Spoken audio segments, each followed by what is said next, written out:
Ժողովուրդ ջան, այսօր երկու հարց եմ ցանկանում քննարկել, ինչքան էլ որ չսիրեմ մեքենայի մեջ խոսալուց, նախ դա անվտանգ չի, երկրորդն էլ ում տեսել եմ մեքենայի մեջից խոսալուց, Գագիկին քննադատողները կամ անպատվողներն են, իհարկե ես դա չեմ անելու։ Հիմա ինչ վերաբերում է այսօրվա հարցերին, հարցերը Պարսկաստան Իսրայել հակամարտությունը եւ հարց եք տալիս Աննա Հակոբյանի կրթության մասին Չինաստանում։ Ասեմ, որ Պարսկաստան Իսրայել հակամարտությունը նույն կարծիքին եմ,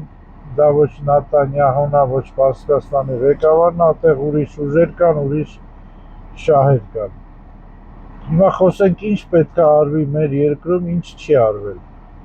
Նախ առաջին հերթին մենք չունենք այն հետախուզությունը կամ հետախուզությունը,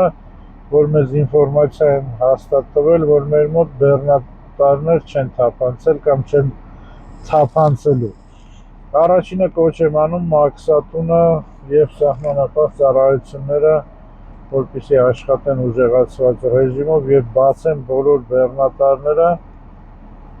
միայն սկաներով չբավարարվեն։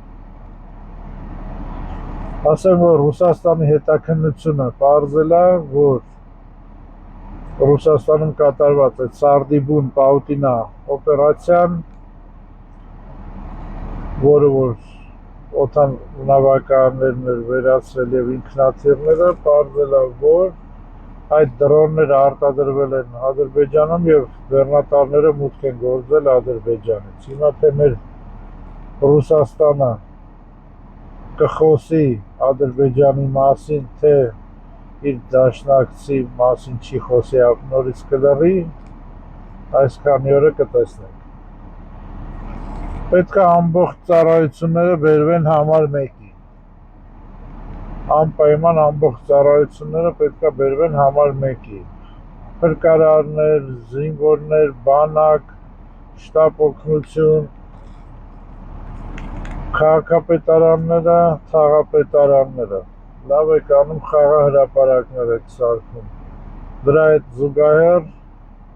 անպայման շենքի նկուղները պետք է ազատեք, որպեսզի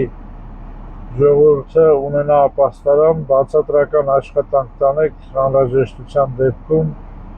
որ խումբը, որ ապաստարանը պետք է գնա, որպեսզի խուճապ չլինի։ Ինչ վերաբերվում է պետությանը, կասեմ, որ մոբիլ ռենտգեն սկաներներով սկսեք ֆուրերը տարբեր տեղ կանգնած շրջաններում անպայման սկանավորել։ Պարեկներին խորհուրդ կտամ ստուգել ֆուրերը բացել տալ, մանավանդ սահմանամերձ գոտիներում։ Ժողովուրդ ջան, հաջորդը ինչ պետք է անի պետությունը հիմա, Պարսկաստանի սահմանի վրա տեղադրի վրաններ, որպեսզի սպասի փախստականների հոսքին։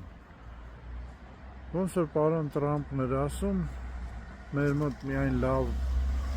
մեքսիկացիք չեն գալիս, այսինքն նույն բանն էլ ստեղ է։ Երբ որ պատերազմ է լինում, բերդերից մարդիկ դուրս են գալիս, ով կգա մեր մոտ չգիտենք, այսինքն մինիմում 4-5 պոստ եւ սահմանին անպայման վրաններ, ուտելիքներ, որպեսզի փախստականներին կարողանանք դիմավորենք։ Դնել թե Պարսկաստանը չի թողելու, կարող է Պարսկաստանի սահմանապահները այդ համազգեստը հանեն շպրտեն, իրանք էլ տրուսիկ մայկով գան մեր երկիր։ Այդտենց է լինում պատերազմների ժամանակ։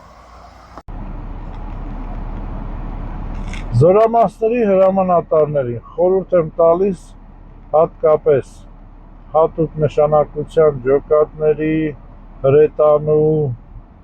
կամ հոբ համակարգի հրամանատարներին չհավատալ հետախուզական տվյալներին ձեր շրջակայքում ինչքան բեռնատար ֆուր կա կանգնած, բացել, ստուգել, ստիպել, որ բացեն, ստուգել մեջը, խփելուց ձեզ են խփելու, չհավատալ ոչ մի հետախուզական տվյալների, թե իբր երկրում ամեն ինչ նորմալ է։ Էլի եմ ասում, ամբողջ երկիրը պետք է անցնի համար 1 ամբողջ ծառայություններին պետք է տրվի համար 1։ Մենք երևերում է Աննա Հակոբյանին, Ժողովուրդ ջան, հերիք է այս բաների ուշադրություն դարձնեք, գնում է սովորելու, լավ է անում, թող գնա սովորի, թե հիմա փախուստա, թե փակ դագաղով կբերեն, կասեն մեռել է, դա ցույց կտա, եթե մարդը ուզում է ինքնակրթվի կամ կրթվի, ես դրա դեմ ոչ մի բան չունեմ ու ընդհանրապես ցանկություն չունեմ խոսալու կանանց մասին, այսօր այսքան։ Զորամասների հրամանատարներին խորհուրդ եմ տալիս հատկապես հատուկ նշանակության ջոկատների, հրետանու կամ հոբ համակարգի հրամանատարներին չհավատալ հետախուզական տվյալներին, ձեր շրջակայքում ինչքան բեռնատար ֆուռ կա կանգնած, բացել, ստուգել, ստիպել, որ բացեն, ստուգել մեջը, խփելուց ձեզ են խփելու, չհավատալ ոչ մի հետախուզական տվյալների, թե իբր երկրում ամեն ինչ նորմալ է։ Էլի եմ ասում, ամբողջ երկիրը պետք է անցնի համար 1 ամբողջ ծառայություններին պետք է տրվի համար 1։ Մենք երևերում է Աննա Հակոբյանին, Ժողովուրդ ջան, հերիք է այս բաների ուշադրություն դարձնեք, գնում է սովորելու, լավ է անում, թող գնա սովորի, թե հիմա փախուստա, թե փակ դագաղով կբերեն, կասեն մեռել է, դա ցույց կտա, եթե մարդը ուզում է ինքնակրթվի կամ կրթվի, ես դրա դեմ ոչ մի բան չունեմ ու ընդհանրապես ցանկություն չունեմ խոսալու կանանց մասին, այսօր այսքան։